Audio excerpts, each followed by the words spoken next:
لن ينال الله لحومها ولا دماؤها ولكن يناله التقوى منكم.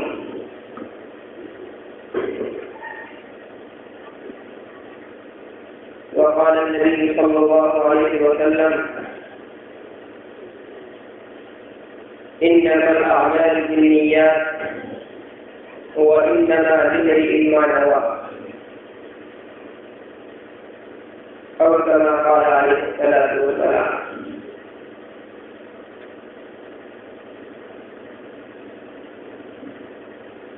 معزز سامعین کرام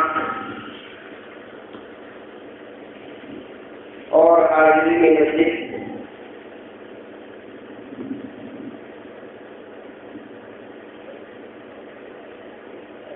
جیسا کہ آپ حضرات کے علم میں بخوبی یہ بات ہے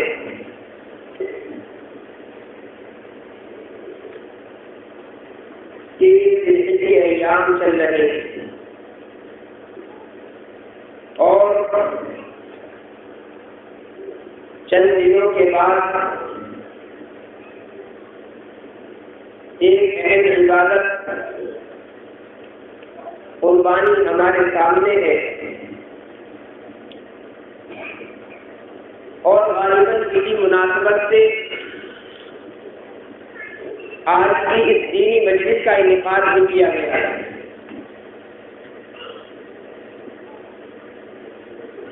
تاکہ قربانی کے تعلق سے کچھ باتیں ہمارے سامنے آ جائیں۔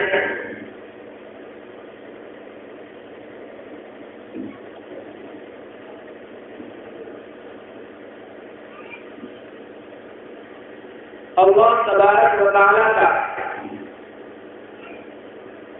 روز ازل سے یہ دستور رہا ہے، اللہ کی اپنی یہ عادت رہی ہے کہ اس دنیا میں جس کسی انسان نے ترقی کی اور کامیابی کے منازل کو طے کیا، ہر ایک کامیابی، ہر ایک ترقی کے پیچھے کوئی نہ کوئی قربانی ہوتی۔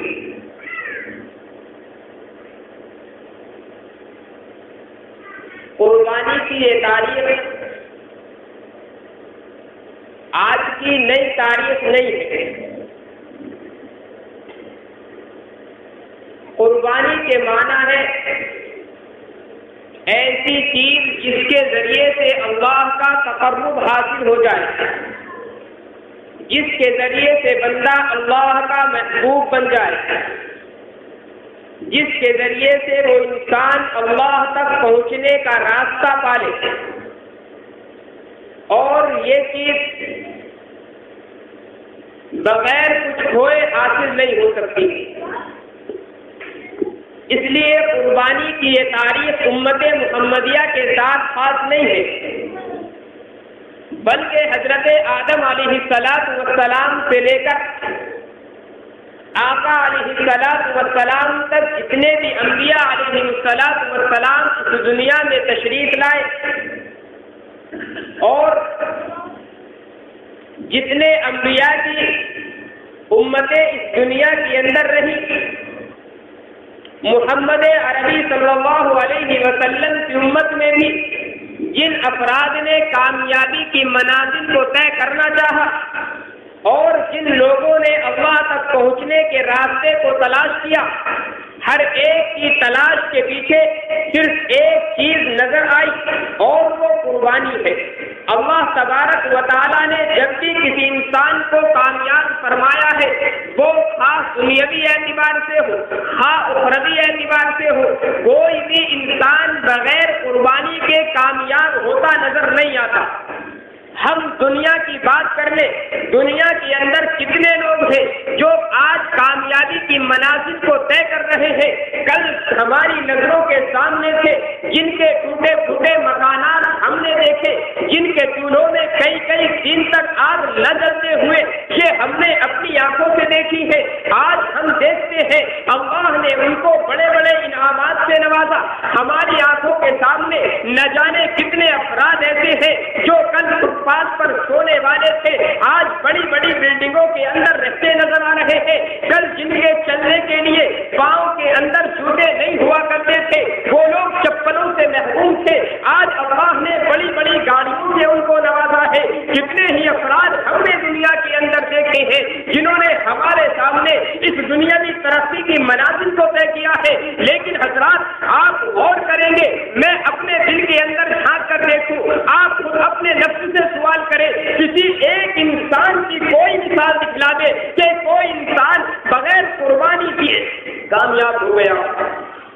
ایک بھی انسان دنیا کے اندر میرے بھائیوں ایسا نظر نہیں آتا کہ جس انسان نے کوئی قربانی نہ دی ہو اور اللہ نے بغیر قربانی کے اس انسان کو کامیاب کروا دیا ہو۔ یہ انسان جو آج بڑی بڑی گاڑیوں کے اندر گھوم رہا ہے، ہم اس کی زندگی کو اٹھا کر دیکھیں میرے بھائیوں، کتنی قربانیاں اس نے دی ہے، اپنے دن کے چین کو ختم کیا ہے، اپنی راتوں کی نیندوں کو قربان کیا ہے۔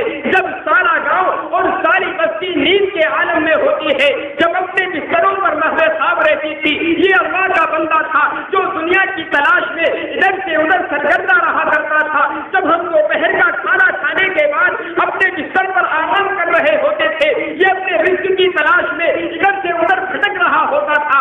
جب اس نے اپنے وقت کی قربانی کی ہے، اپنے کھانے کی قربانی کی ہے، اپنی بھوک اور پیاس کی قربانی کی ہے، پھر میرے بھائیوں اللہ نے اس کو کامیابی سے نمٹا۔ آپ دین کا معاملہ دیکھیں، دین کا معاملہ بھی یہی ہے، بغیر قربانی کے ایک بھی انسان اس دنیا کے اندر کامیاب نہیں ہو سکتا۔ معلوم یہ ہوا کہ ہماری یہ قربانی کی تاریخ آج کی نئی تاریخ نہیں ہے، بلکہ یہ تاریخ اس وقت سے شروع ہوتی ہے جب حضرت آدم علیہ السلام کو اللہ تبارک و تعالیٰ نے اس زمین پر اتارا، اور میرے بھائیوں قربانی کا یہ سلسلہ ہے، اللہ نے اپنی عادت مستقرہ یہ بنائی ہوئی ہے کہ اللہ جب بھی کسی انسان کو کامیاب کرواتا ہے وہ قربانی کے بعد کامیاب کرواتا ہے۔ جو ہمارے پیٹ کے اندر کھانا جا رہا ہے میرے بھائیوں، ہم اس طرح سے ایک لقمے کے اندر غور کریں کتنی ہماری قربانیاں لگتی ہے، تب کہیں جا کر کے یہ ایک لقمہ ہمارے پیٹ کے اندر پہنچ پاتا ہے۔ ایک انسان گھر کے اندر بیٹھا ہوا ہے، وہ یہ سمجھنے کے بغیر قربانی کے یہ لقمہ میرے پیٹ میں چلا جائے گا، وہ کمائے کچھ نہ۔ میرے بھائیوں کمانے کے بعد اگر وہ اپنی اولادوں کو کمانے پر لگا دیتا ہے، اس کے نوکر جا کر کاروبار کر رہے ہیں، تب بھی یہ لقمہ اللہ کی عادت کے مطابق آپ کی بغیر محنت کے، آپ کی بغیر قربانی کے پیٹ کے اندر نہیں جا سکتا۔ بہت ساری قربانیاں ہیں، اور اگر ہم غور کریں میرے بھائی کو، ہزاروں لوگوں کی قربانیاں اس ایک لقمے کے اندر شامل ہوتی ہے، تب کہیں ایک لقمہ بن کر کے ہمارے پیٹ میں پہنچ رہا ہوتا ہے۔ ہماری یہ جو قربانی ہے جس کا تعلق عبادت سے ہے، اس کی تاریخ بھی کوئی نئی تاریخ نہیں ہے۔ حضرت آدم علیہ السلام سے اس قربانی کی ابتدا ہوتی ہے اور اس سلسلے کو جاری رکھا گیا۔ محمد عربی صلی اللہ علیہ وسلم کی امت پر بھی اس قربانی کو ضروری قرار دیا گیا۔ سب سے پہلے یہ قربانی جو پیش کی ہے، حضرت آدم علیہ السلام کے دو بیٹے ہیں حابیل اور قابیل، نام بڑے مشہور ہے۔ سب سے پہلی جو قربانی کا واقعہ پیش آیا ہے وہ حضرت آدم علیہ السلام کے ان دونوں بیٹوں کے درمیان واقعہ پیش آیا ہے۔ ایک نے قربانی پیش کی ہے دمبے کی، دوسرے نے قربانی پیش کی ہے اپنی کھیتی کی۔ تب سے یہ قربانی کا سلسلہ ہے، اور آقا علیہ السلام کی امتوں سے پہلے جو قربانی کے سلسلے میں ایک بات ہمیں نظر آتی ہے وہ یہ ہے کہ اللہ جس کی قربانی کو قبول فرماتا تھا، جس کی قربانی اللہ کی بارگاہ میں قبول ہو جایا کرتی تھی، آسمان کی طرف سے ایک آگ آتی ہے اور وہ آگ اس قربانی کو جلا کر کے ختم کر دیتی ہے۔ یہ پہچان ہوتی ہے کہ اس بندے کی قربانی قبول ہو گئی ہے۔ قرآن کریم ہمیں بتاتا ہے جب حابیل اور قابیل نے قربانی قربانی دی ہے. اللہ نے حابیل کی قربانی کو قبول کیا.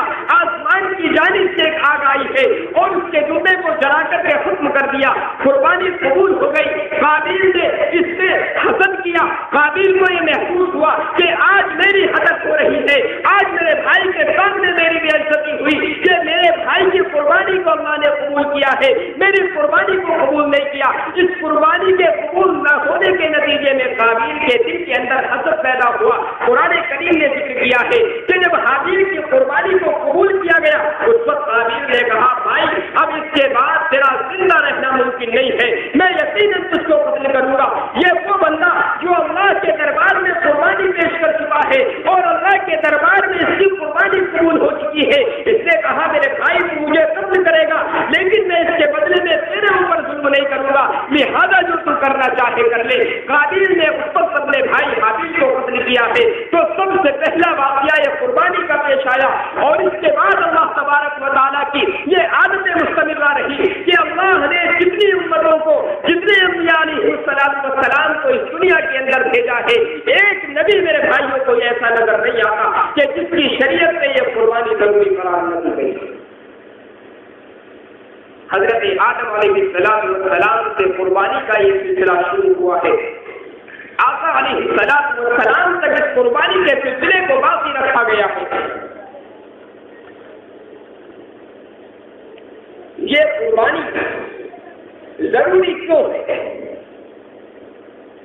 جیسا کہ عرض کیا کہ اس قربانی کے بغیر اللہ کا کوئی بندہ اللہ کو اپنا محبوب بنا لے, وہ اللہ کا محبوب بن جائے, اللہ اپنے تک پہنچنے کا راستہ دکھلا دے, وہ اللہ تک جانے کے راستے کو پالے. میرے بھائیوں قربانی کے بغیر ممکن نہیں ہے. کہیں جان کی قربانی پیش کرنا ہوتی ہے, کہیں مال کی قربانی کا نمبر آتا ہے, کہیں اور دیگر قربانیوں کا نمبر آتا ہے.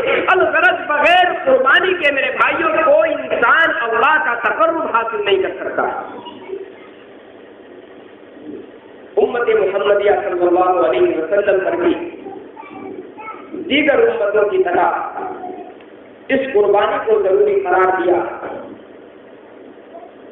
قربانی کے فضائل تو بہت ہیں لیکن میرے بھائیوں اتنا وقت نہیں ہے کہ تفصیل سے ان تمام فضائل کو بیان کیا جائے. بس دو چیزوں کی طرف اشارہ کر کے میں آپ حضرات سے رخصت چاہتا ہوں. ہمارے درمیان ایک مسئلہ اس قربانی کے موقع پر جو ہمارے دانشوران قوم, ہماری قوم کے لیڈر اپنے آپ کو دنیا کے مہذب ترین انسان سمجھنے والے ان مدارس کے مولویوں اور مساجد کے اماموں پر جو مسئلہ بڑی شدت کے ساتھ اٹھاتے ہیں اور امت کے اندر انتہائی خلفشار ان مسائل کو لے کر کے ہوتا ہے, ان میں سے ایک مسئلہ جو بڑی شدت کے ساتھ اس مواقع پر اٹھایا جاتا ہے وہ یہ ہے کہ اللہ کو ہماری اس قربانی سے فائدہ کیا ہوتا ہے. جیسے ہی قربانی کے ایام شروع ہوتے ہیں امت کا ایک طبقہ وہ ہے جس کے پیٹ میں درد ہونا شروع ہو جاتا ہے.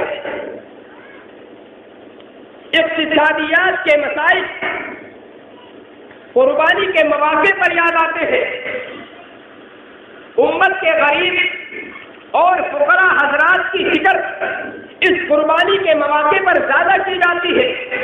ایک بڑا سوال جو مدارس کے علماء اور مساجد کے ائمہ پر کیا جاتا ہے وہ یہ ہے کہ قربانی کے مواقع پر لاکھوں اور کروڑوں جانور ذبح کیے جاتے ہیں جس پہ کروڑ روپے امت مسلمہ کے خرچ ہو رہے ہیں. اور یہ بات اپنی جگہ پر مسلم ہے. سوال اس میں یہ ہے کہ اگر یہ تمام روپے قربانی پر خرچ نہ کر کے ان غریبوں پر تقسیم کیے جائے. ہمارے محلے میں کوئی غریب ہے, ہم 10,000 اور 12,000 کی قربانی پیش نہ کر کے اپنے محلے والے کی امداد کریں. اگر ہم قربانی جگہ کا خرچ برداشت کر لے، اگر ہم قربانی کی عبادت کو انجام نہ دے کر کسی یتیم کی کفالت کر لے تو امت محمدیہ کا کتنا بڑا اقتصادی مسئلہ حل ہو جائے گا۔ میرے بھائیوں، یہ ایک بڑا بھاری سوال ہے جو اس مواقع پر دانشوران قوم کی طرف سے کیا جاتا ہے۔ کل تک یہ مسئلہ چند لوگوں کی زبان پر تھا، لیکن آج اس مسئلے کے اندر امت محمدیہ کا ایک کثیر طبقہ گرفتار ہے، اور قربانی کے ایام میں نہ جانے کتنے افراد ایسے ہیں جو زبان سے ان سوالات کو کرتے ہیں۔ کچھ حضرات وہ ہیں جو سنجیدہ طبقے میں سے مانے جاتے ہیں، دلوں کے اندر شکوک و شبہات ہوتے ہیں، لیکن اپنے ذہنوں میں دبا کر قربانی پر پیسے کو خرچ کر دیا جاتا ہے۔ لیکن میرے بھائیوں، ان میں سے نہ جانے کتنے افراد ایسے ہوتے ہیں جو قربانی بھی کر رہے ہیں، لیکن دلوں کے اندر یہ شکوک و شبہات بھی موجود ہے کہ میں نے 10 اور 12 ہزار روپے قربانی پر خرچ کیے، اگر میں اپنے پڑوسی غریب کو دے دیتا اس کا چولہا جل جاتا، اگر میں کسی یتیم کو دے دیتا اس کی کفالت ہو جاتی، اگر کسی بیوہ کو یہ روپے دے دیے جاتے تو اس کے بچوں کا انتظام ہو سکتا تھا۔ میرے بھائیوں، اس کے بہت سارے جوابات ہو سکتے ہیں، اور ہر آدمی جو دین کی طرف رکھنے والا، دین کی لگن رکھنے والا، اور جس کے دل کے اندر اللہ کے حبیب محمد عربی صلی اللہ علیہ وسلم کی محبت ہے، اللہ پر مر مٹنے کا جذبہ موجود ہے، میرے بھائیوں، ہر وہ آدمی اس بات کا جواب دے سکتا ہے۔ اس بات کے جواب کے لیے کسی عالم کے جواب کی، کسی حدیث کے جواب کی، کسی قرآن کے جواب کی قطعاً ضرورت نہیں ہے۔ لیکن میں ان دانشوران قوم سے